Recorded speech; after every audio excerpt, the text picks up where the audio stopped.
He is a speaker on transformative technologies of the 21st century. He is also the founder of datamentor.co.in, based in the Silicon capital of Asia, Bangalore. He has worked extensively delivering solutions to complex projects in his career spanning 23 years. He has a global exposure. He has traveled for work across 38 countries in 100 cities.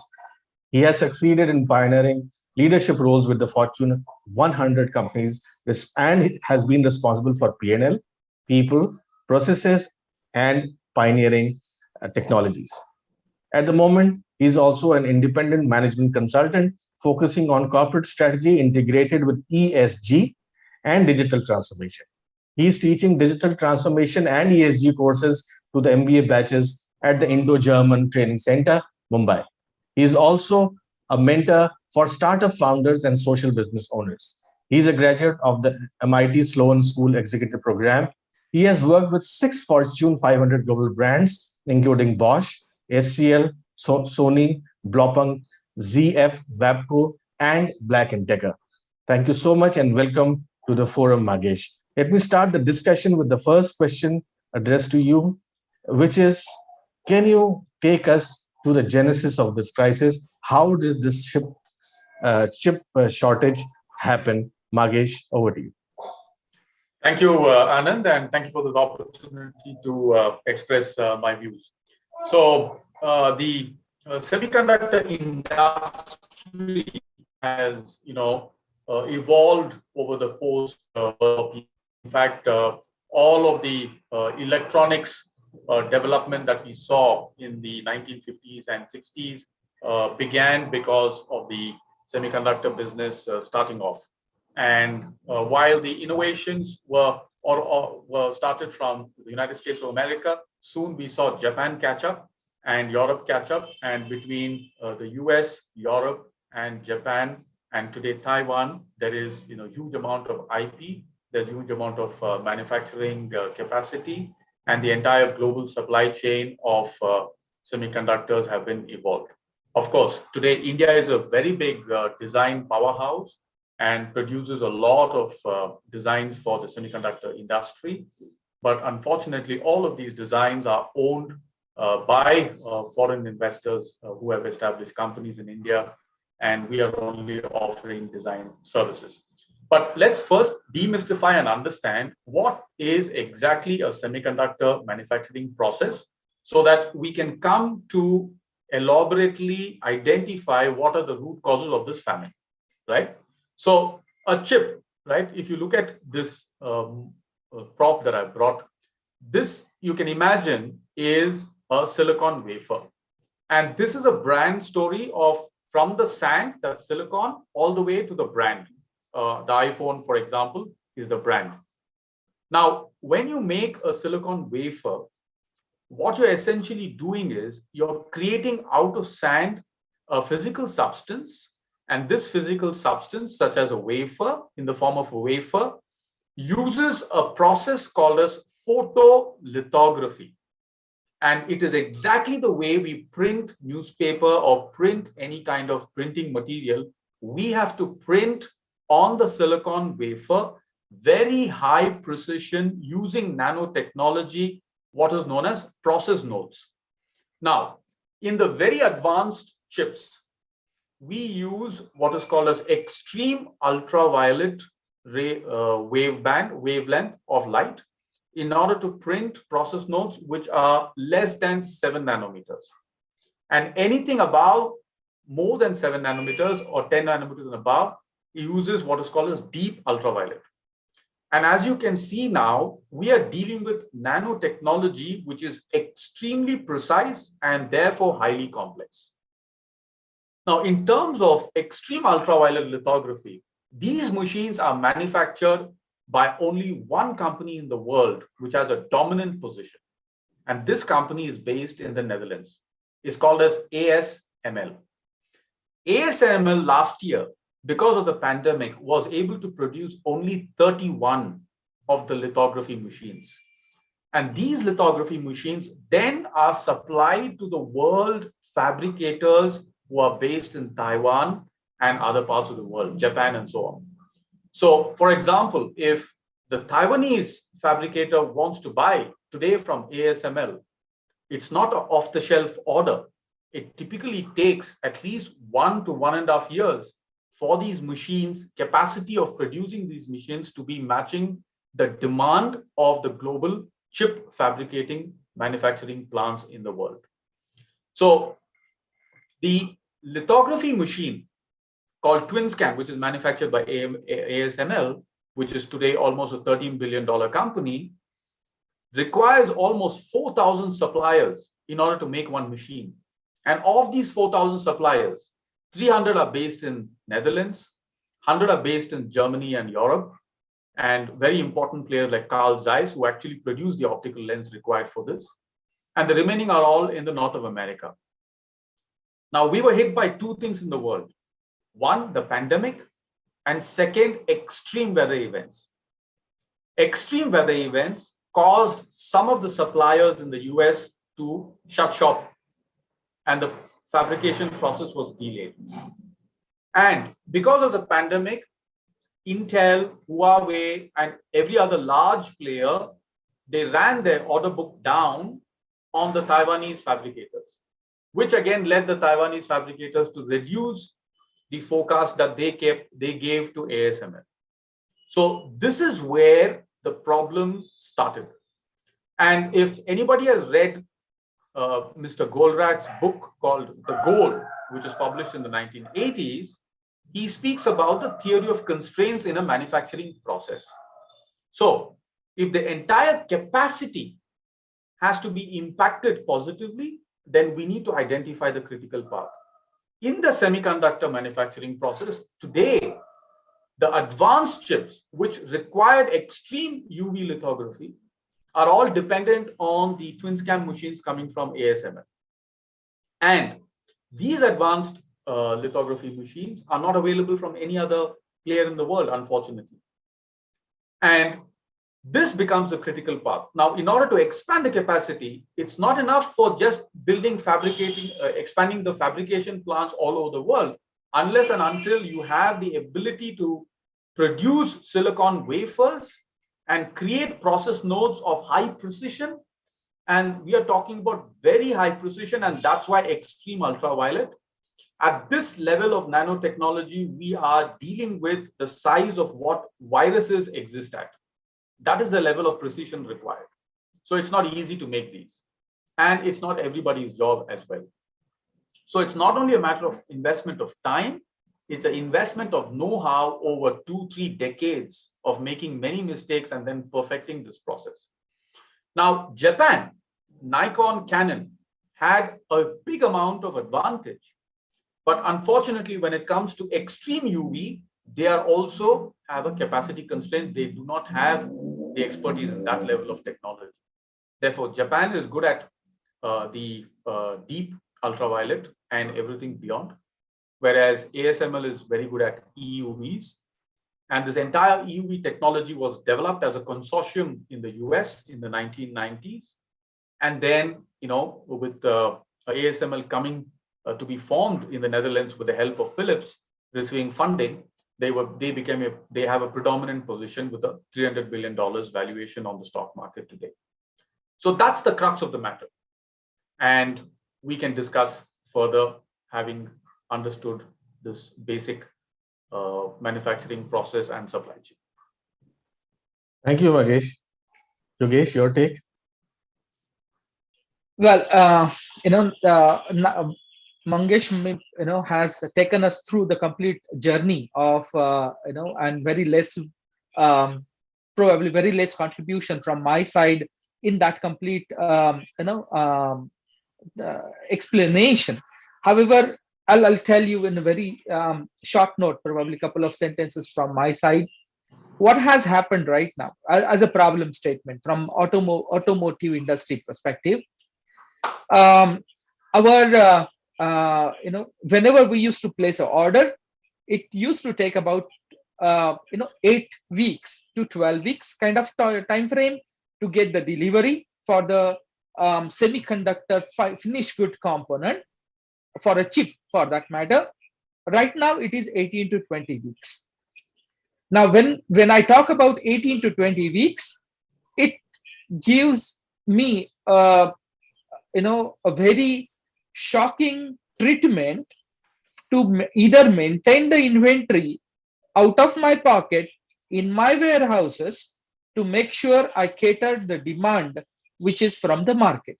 And also, we must understand that if we compare about a decade ago situation where ICE engine was on a prominent, today is EV and ICE both together. So the market demand of vehicles, automotive vehicles, typically has shot up by 40% odd. And with a deficit of 18 weeks to supply those semiconductor or to have those chips at my factory, it's a it's not even a chicken and egg story. It's is where should I put my eggs first? That's the story. Thank you, Yogesh. That's fascinating. Absolutely. I should have asked this before. Could you give us an idea of what are the typical places or areas or utilities where semiconductors are needed in automotive?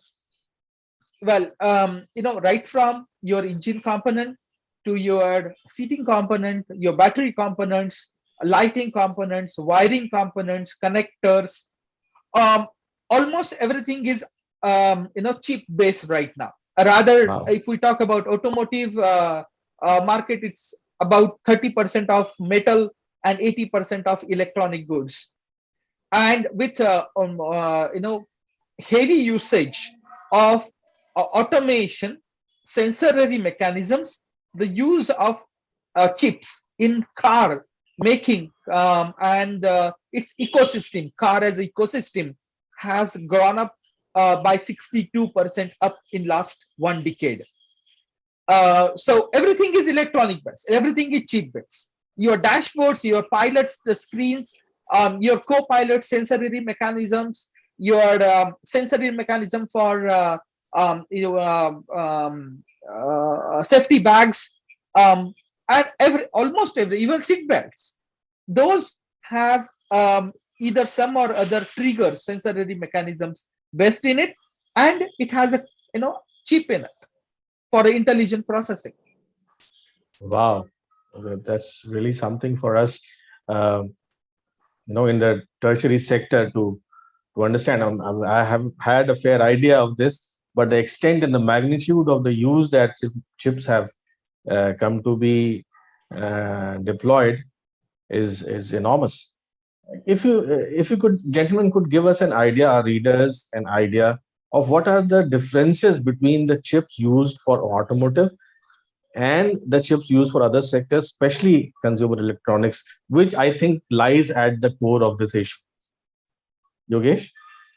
Yes, I mean, I will be in position to tell the utilization of it. Maybe Mangesh will be in position to tell about the manufacturing process of it. He can put that light. But from the utilization perspective, as Mangesh mentioned, there are a couple of types of chips. Maybe ultraviolet, reading based chips, violet manufacturing based chips, and every chip which is used or manufactured has some or other potential from utilization, whether it's consumer electronics, whether it's automotive electronics, or whether it's hardcore machinery mechanisms. So with that, of course, I have very limited knowledge on it. I'll hand over the baton to Mangesh from my side. Thank you. Thanks for your modesty and humility, Yogesh. Magesh, what is your view? Sure. Thank you, Yogesh. So, Anand, what I would want to do is first try to explain, what's the framework in which digitalization is happening in the world, because we need to understand where are these use cases coming from. Why is this huge demand for electronic goods today, post-pandemic, right? So what I've created is a paradigm called as a human, data, and machine paradigm, or what I call as Dharma Paradigm. Now, when human beings start to use machines, what is co-created or procreated is called data. And today, the world runs on data. Data is what creates money, right? It's not the fiat money printed by government, which is actually running the economies of the world anymore, but it's the data that's created in the computing systems of the world and the platforms of the world, which is actually driving the economies in the world, the borderless world. So having said that, now let's take the automobile as an example, which Yogesh mentioned. So the automobile, as compared to the aeroplane or the space shuttle has 2 million lines of code. The aeroplane has 20 million lines of code. The automobile has in excess of 200 million lines of code, which essentially means to process these 200 million lines of code, I need about 125 to 150 microcontrollers, which are embedded in the automobile, advanced automobile. And if I want to achieve fully autonomous vehicle, which means this computing power has to further increase. And this is what is driving the demand for advanced chips, not just any semiconductor base, because the semiconductors and the intelligence required to run a calculator or a smartphone is very different for high precision autonomous driving, for example. So if I'm putting a chip required for stereo visual intelligence application in a fully autonomous vehicle, then the semiconductor base, the integrated circuit and microprocessors all have to work at a very low power requirement. So just imagine the human brain. We have analog architecture, and even if you're hungry, you can still operate. The brain still operates, does not collapse. And now semiconductors have to match that kind of a operating principle where you are consuming very less power, and now they're pushing the boundaries of science. They want to achieve power wattages less than 4 watts. And in order to achieve this, that you work the semiconductor at a very low power consumption, then you have to increase the number of process nodes. At the moment, we have more than 10 billion transistors in a very advanced chip. 10 billion, can you believe? And that's just one chip.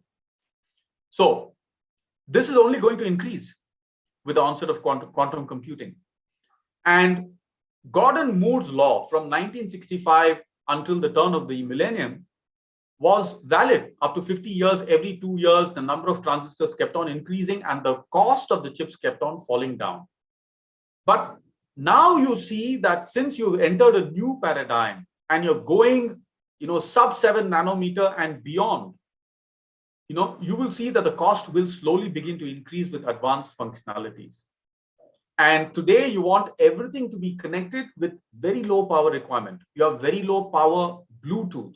You have very low power consumption on Wi-Fi enabled devices. Your smartphone has more than 26 sensors, and all of them are operating on the battery that you charge, which lasts for more than 8 hours today.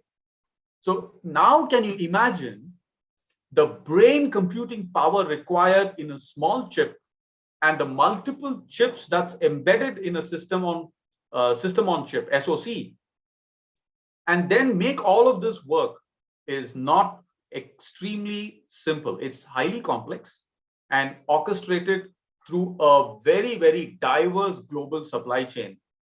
And it's like an orchestra, music orchestra. So even if one component is missing, you will not be able to produce the intelligent machines that we are currently using in the world today. And this is the complexity of the use cases that's coming about. And we are creating digital twins of everything.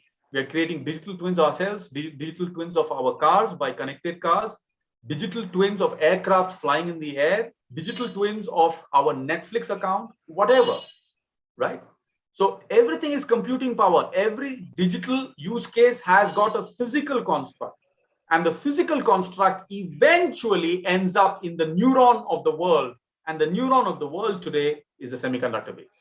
That's the fabric of intelligence. I'll take it on a little bit on a lighter note. As you mentioned on the physical twin, we are also due to the supply chain issues on the semiconductor side. one of the automobile manufacturing company, very well known, is going towards physical twin.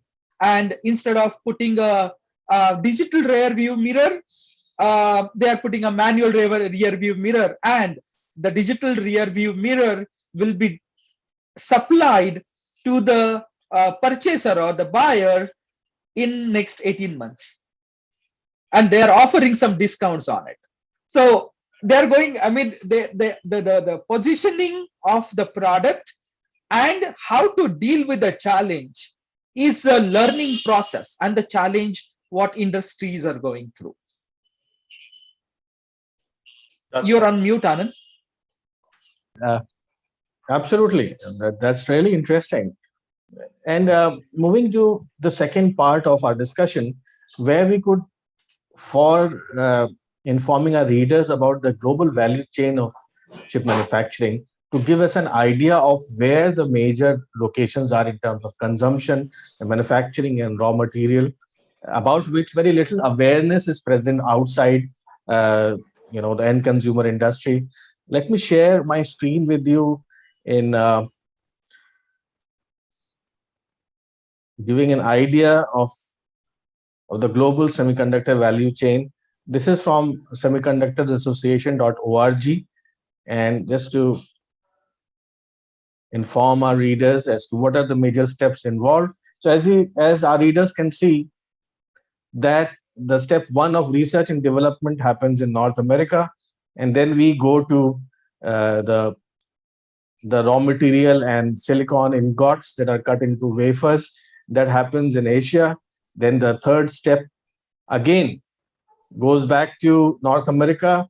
So this is South America, where wafer is cut into finished water, and there's a lot of debate going on in America about nearshoring these locations. For example, in South America, and especially during the pandemic, there was this talk that these sites from South America where wafers are cut should be brought closer to Northern America. And then the fourth stage is when wafer is sorted and cut into dies. Then we go back again to Australia. As you can see, this is very interesting. This is back and forth, the whole global supply chain. And then from there, the sixth step is again in South Asia and Australia. Seventh is back to China. And eighth is the market which exists primarily in Europe and the US. So this is really interesting from a very, very big picture point of view. But I'll turn to the experts in this case, and I'll start with Magesh. Give us an idea of the global supply chain of semiconductor manufacturing and how this came to be. So there's a lot of history in the development of semiconductors, and as always, Anand, a lot of investment in the early days came for defense applications, and because of the need for more advanced defense machines and defense systems, there was investments coming from the US government. A lot of these investments is what is paying off, in advancements that we can see in companies like ASML, which were literally, incubated as part of the national laboratories of the US in the 1990s timeframe.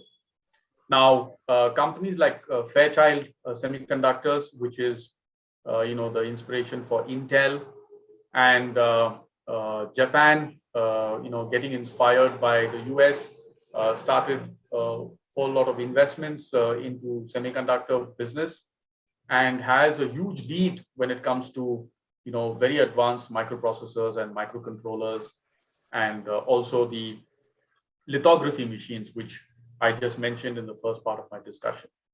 So the transition of very advanced semiconductors is, of course, moving from the West towards the East. And what today is mainstream in terms of development is trying to improve the power consumption on every single chip. That means reduce the power consumption, whereas increase the processing power and thereby the intelligence, the unit of intelligence, so that these semiconductors can become more and more intelligent for the world's computing requirements. So in net, you have US, you have Europe, you have Japan, the upcoming China, India as a design hub. This is how the entire supply chain looks like at the moment.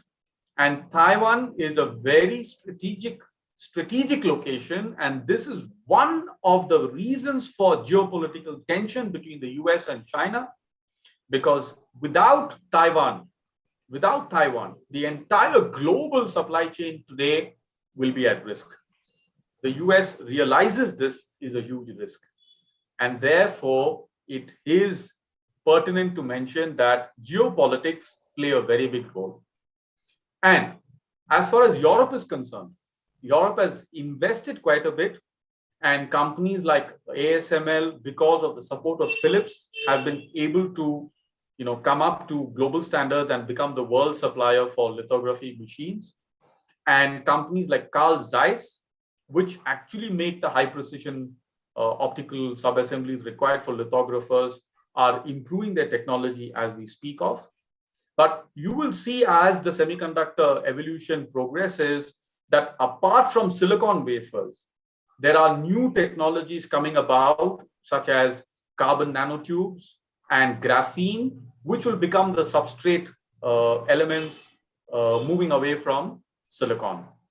When that happens, you will see a new supply chain of intelligence being built on the semiconductor base, and the huge paradigm shift happening from semiconductors as we know it into something that we do not know yet. But when things like carbon nanotubes and graphene starts to push the boundaries of science and technology in such a way that the form factors, we have the form factor of a smartphone, the form factor of an electrical switch, the way electricity moves, and the intelligence of electrical circuits, all of this will change. And that is coming about in the world. The process has already started. And therefore, there is a very big transition from the industrial age manufacturing-based setup to the next gen future of our future in terms of semiconductors. So at the moment, there's a big flux and there's a lot of activity happening in Asia. Thank you, Vagesh. Yogesh, your views on the global supply chain of semiconductors?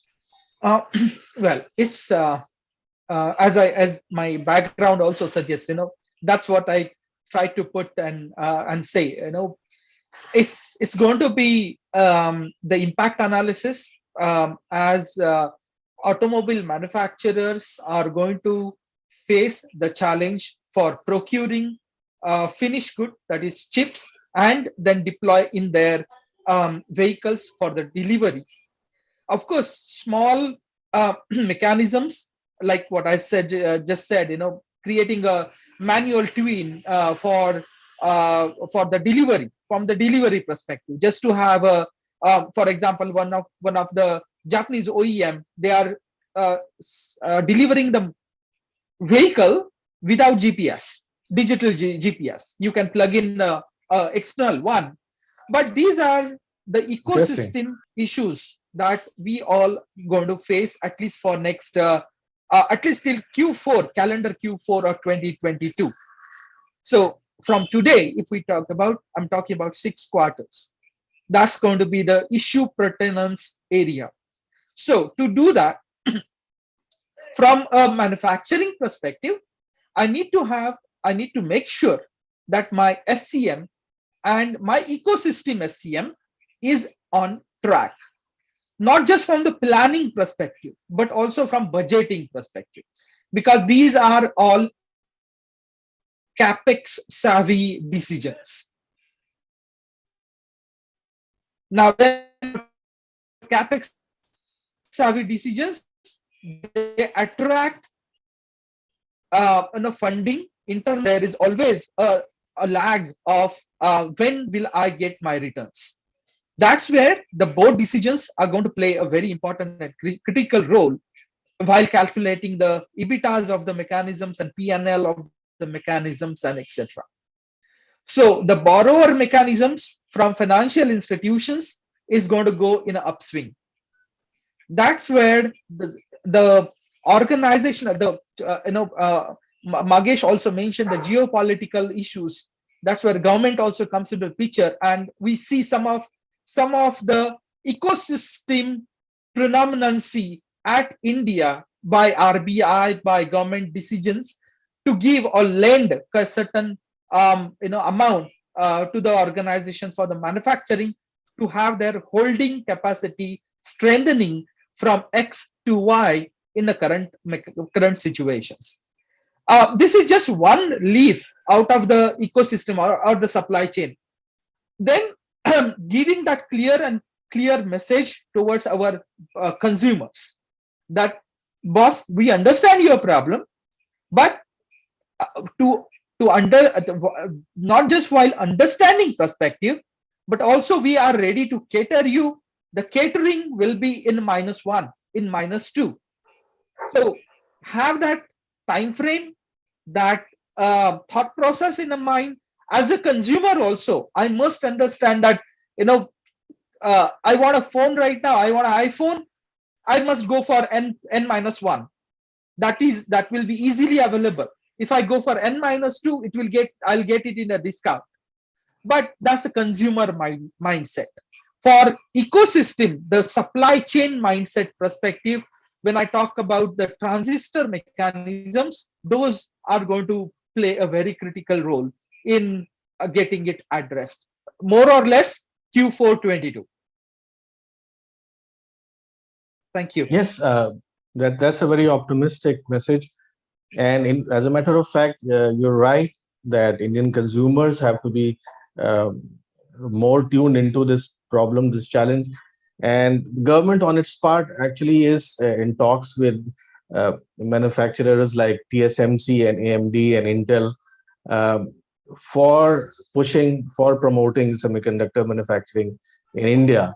But they are working on this package that is yet to be announced. But that is what the government or the public capital is doing. From a private enterprise point of view, I want to know from you gentlemen as to why and how the semiconductor manufacturing industry is so concentrated in different pockets of the world. And I'm asking this question from an Indian point of view as to how can we leverage what positions are either unfulfilled, or where is it that we can position ourselves in the entire value chain. So if we look at the overall semiconductor industry, US leads the world in developing, selling semiconductors, and in consumption also. Manufacturing is concentrated in Asia, where Taiwan and Korea, as per reports, account for 83% of global processor chip production and 70% of memory chip output. Now, when it comes to the foundry market, TSMC leads the world and is accounting for 54% of the global foundry revenue. This entire market is concentrated, the manufacturing sector is concentrated in Asia, especially in TSMC. And before I finish that question, I want to share this very, very interesting article's insights with you, which I recently read in NYT. It was written by Thomas Friedman, who wrote The World is Flat. So he looked into why and how TSMC became such a big powerhouse in the last 2 decades of semiconductor manufacturing. He said it is about trust. It is the fact that other companies are not able to, even Intel has not been able to compete with TSMC, because TSMC has built these networks of collaborations and trust with the best technology companies in the world, whether it is Apple, whether it is Samsung, whether it is any Chinese brand. They have been able to build these networks of collaboration, and all these big technology brands trust TSMC, and they're able to have infrastructure for future technologies well ahead of time, because they are well aware what these major brands are up to in the next 5 to 10 years horizon. So considering all these aspects, why do you feel that chip manufacturing is concentrated in uh, fewer areas, and how can India leverage on this aspect of supply chain? Magesh? Thank you, Anand. It'll be very interesting to note for all the Indians on the call that India actually had a semiconductor complex limited in Mohali, which was an investment made in the 1960s, 70s. And there was a point in time when Fairchild Semiconductor had considered India as their investment location. Of course, this was the pre-91 days, the license Raj days, and therefore we scared the Americans away. But today, the same semiconductor complex limited has become semiconductor lab under the government of India, and it is working on chips. However, one must note that, like everything in life, it is not just about money, it's also about process know-how and execution precision. That means your ability to achieve zero defect. And to attain zero defect, it means that you have spent at least a decade or two perfecting the supply chain that can deliver the inputs required on the bill of material to the manufacturing plant. And the manufacturing plant has completely a process that is zero defect, and therefore the input, the process, and the output are tending towards zero defect. And this is not just achieved by money alone. It's achieved by know-how execution over long periods of time, typically 1, 2, 3 decades. And this is a disadvantage India today has, because we started very well, but because we only liberalized in 91, and by 2005 or so, that company which was in Mohali was closed and now is just a government laboratory. So we must remember that design powerhouse of the world is India. All of the VLSI is happening in India. So do we have the intellectual gray matter content in India to make this happen? Yes. Then what is required? Money. Money is a function of business plan. And when it comes to investment into futuristic national strategic projects, it has to be an investment of the government in partnership with the public and private enterprises. So it has to be a public-private partnership framework with which India is working, just as we did for the National Highway Authority of India project, just as we did in the telecom sector, just as we did in the education sector. Everything has to be an investment between the government and the private players, with very clear strategic guidelines and a very strong champion with a vision to drive the strategy until India achieves, dominance. Now, if you remember, when India was refused the technology for cryogenic engine, we made it happen. When India was refused the technology for nuclear fusion and fission, we made it happen. So we have the Indian brain available to make things happen. However, there has to be political vision, political understanding of how long this takes to achieve, and also very smart collaboration with US, Europe, and Japan. If we can bring your US, Europe, and Japan to help India become the next gen semiconductor and intelligent manufacturer of the world, it is in everybody's interest to see India grow as the more fair player in the global political stage, vis-a-vis China, which is extremely polarized and trying to dominate with its manufacturing prowess, which is the reason why now the semiconductor supply chain is being constricted because of geopolitical reasons. And that geopolitical vacuum India can occupy. We have the people, we have the infrastructure that can be brought for the manufacturing setup, and we have the intellectual capability to drive. But in the beginning, we need the know-how. We need the know-how. We need the technology transfer in order to gain time. Otherwise, we have to invest the next 3 decades trying to achieve what has already been achieved by the world players. So that is where we are, Anand, as far as India is concerned. I'll Thanks, add a Magesh. line. Yes. I'll yes. add a line to that, just from the statistics perspective. When we talk about chip data transition processes, every country files their patents, and just from the statistics perspective, Japan holds 30,500 patents for the data transitions in the chip. Okay, and then I went further into it. How many people from India wrote a paper in it? Almost 18,000 are co-writers in those patent papers. So do we have the brain to do that? Yes. Do we have the ecosystem to do that? No. So we need to build the ecosystem to do that. Great. Thank you. Thank you, gentlemen. There is an audience question that if you'd like to take. N. Tanwar asked from Ludhiana that it looks like from the conversation that a solution is not near or not close for this crisis. So how can the automakers plan better their supply chain and production in the future to avert and face such crisis? Yogesh? Yeah, I can take that question, but a little bit on a lighter note, I'll take it. I may not be in position to tell how you and your organization should deal with it, but I can tell in a little at the higher side how automakers, by taking typical names of the organization. For example, Renault has stopped the large screen display screen. They are only giving a 4 inches display screen right now, which is behind your steering wheel. So you, as an automotive manufacturer, they have to come up with some out-of-the-box solutions to cater to the situation. That's one. Now, can it help? It will help.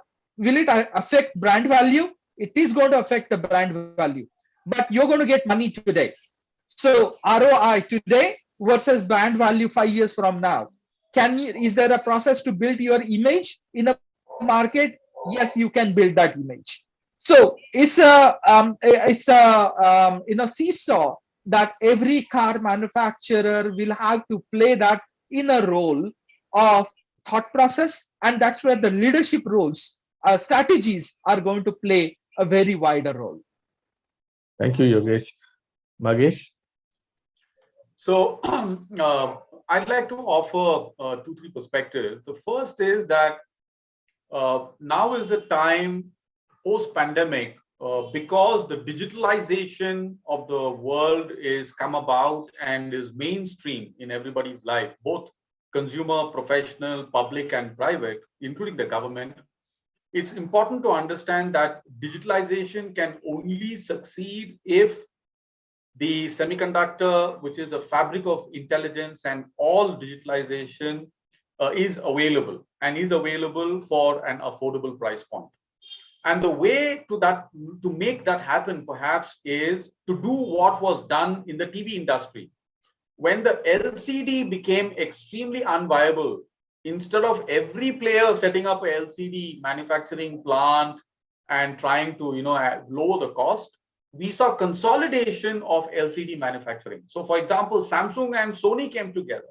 They compete, on the market as a brand, but they came together in order to invest in a plant which produces the LCD, which is the reason why such moves is the reason why the LCD panels are affordable.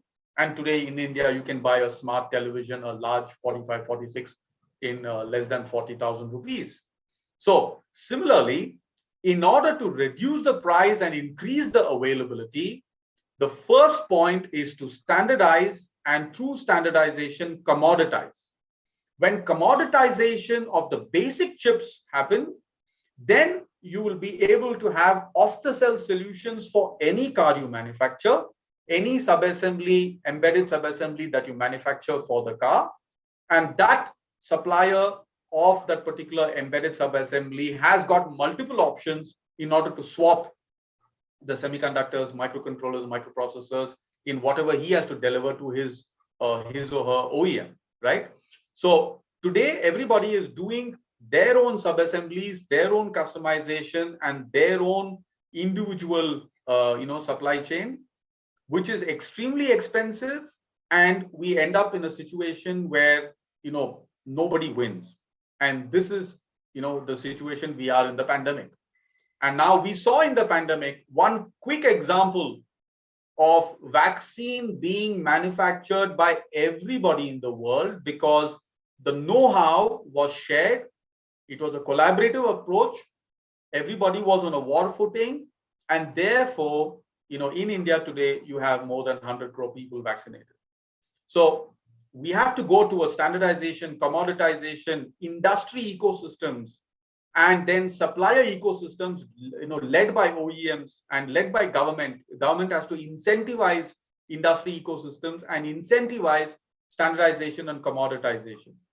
That's the way to go. And then the differentiation is at the brand level, how you deliver the brand, how you deliver the experience. So one can differentiate. And if everybody wants to create their own supply chain and try to dominate that supply chain, then nobody wins, unfortunately. And that's the truth of the post-pandemic world. That's so true. So true. Exactly. And this is where I feel that closing remarks are needed from you gentlemen, because the whole idea, the intent behind this discussion was to raise awareness among our manufacturers for this thing, because the market is so lucrative. Suddenly, this pandemic has increased demand for consumer electronics with WFH. It was so sudden and it has blown up. And the companies and manufacturers and countries who are already present in the value chain of semiconductors have really benefited. And Indian manufacturers are keenly looking at this space, especially the aspiring ones, the newer ones who are already, let's say, working for automotive or aerospace, who already may have the machines, but they don't know how to go about it, because India does not have a legacy value chain or supply chain that favors the Indian manufacturers. So they want to know how to start in this direction. So from that perspective, I'd like a closing remark from you gentlemen on how an aspiring manufacturer who's listening to us today, how can he develop products, how can he plan in the next 5 to 10 years horizon as to make the best of this wave of electronics and semiconductors. Yogesh, your thoughts? Sure, I'll go back to my Stephen Covey's books, like 80% planning. And that's where the things are going to start right now. Planning, planning, planning. Sometimes you have to plan to the extent that what if kind of objectives, and with plan A, plan B, plan C kind of activities. And that's what everybody, including ourselves, we are doing. And that's why we are in a position to be in the place where we are in the market. Second, I'm going to borrow a word from Magesh's lines to don't compete, or competition is not a survival. It's collective, collaborative efforts from within the organizations and with the external organizations to become a champion. Coexistence is going to be the most beneficial mantra for everyone. I mean, we like to compete, there is no doubt about it, but competition and healthy competition, there is a huge difference in it. So, try to go towards a healthy competition so that it becomes a win-win situation for everyone.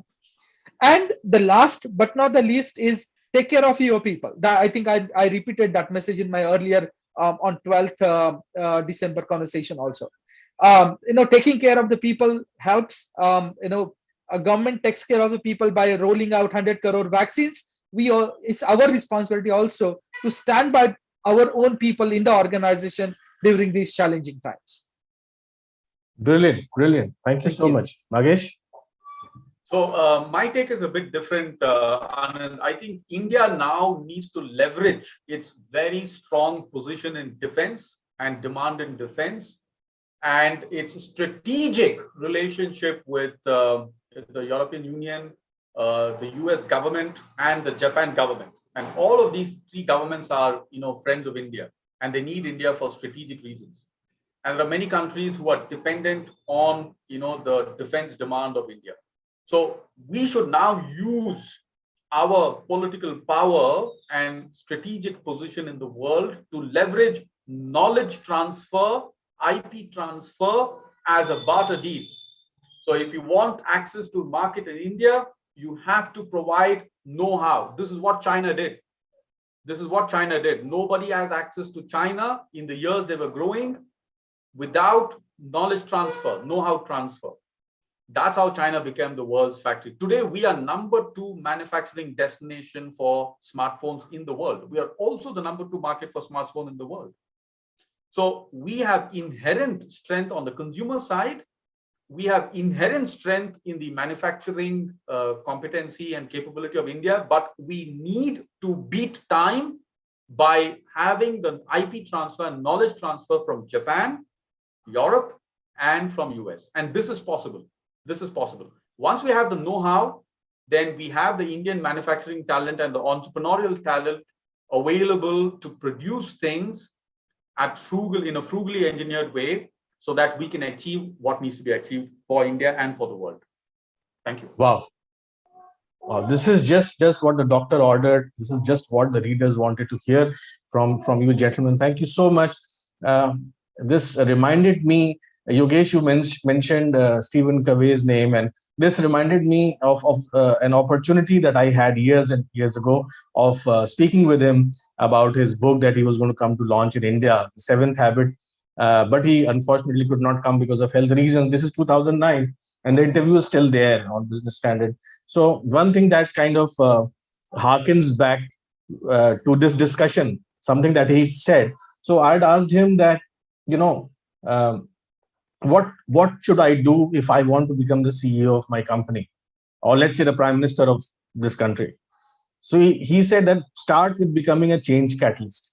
Become a change catalyst, build your circle of influence, and then people will start to follow. Obviously, I didn't ask it from my perspective, but I asked it from perspective of a whole community, of a whole industry. And that message is what also came out of this discussion today, that the Indian industry has to become a change catalyst. It has to be create its own value, and that's where it will start to enter into this domain. And one more thing that he said, I asked him, what is the best thing that you like about Indians? He said it is their polemic nature. It is their nature to discuss and argue about everything and come up with insights. And I think our discussion today stood really strongly in that area of being of a polemic nature. And that is thanks to you two gentlemen. Thank you so much for a very, very beneficial conversation we had today.